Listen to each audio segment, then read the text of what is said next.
Hi friends, ఎట్లున్నారు? మంచిగున్నారా? నేను మంచిగున్నాను. మీరు మంచిగా ఉండాలని ఆ దేవుడిని కోరుకుంటున్నాను. ఇవాళ రెసిపీ వచ్చేసి సొరకాయ పులుసు. చాలా అంటే చాలా టేస్టీగా ఉంటుంది అన్నంలోకి. ఈ సొరకాయ పొట్టుతోటి ఎగ్ కర్రీ కూడా చేయొచ్చు. అంటే ఈ సొరకాయ పొట్టు మిక్స్ చేసి కొంచెం పచ్చిమిర్చి వేసి చేస్తారు. మీకు ఆ కర్రీ ఎంతమందికి తెలుసో ఖచ్చితంగా కామెంట్ చేయండి.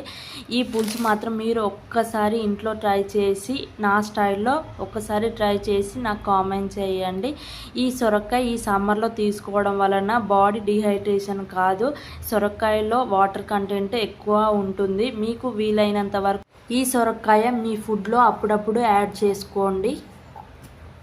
ఈ సొరకాయతో మీకు ఎలాంటి రెసిపీస్ అంటే ఇష్టమో కామెంట్ చేయండి. ఇలాంటి మంచి మంచి రెసిపీస్ కోసం మన ఛానల్ని సబ్స్క్రైబ్ చేసుకోండి. మీ ఫ్రెండ్స్ ఫ్యామిలీకి షేర్ చేయండి. Bye bye, take care.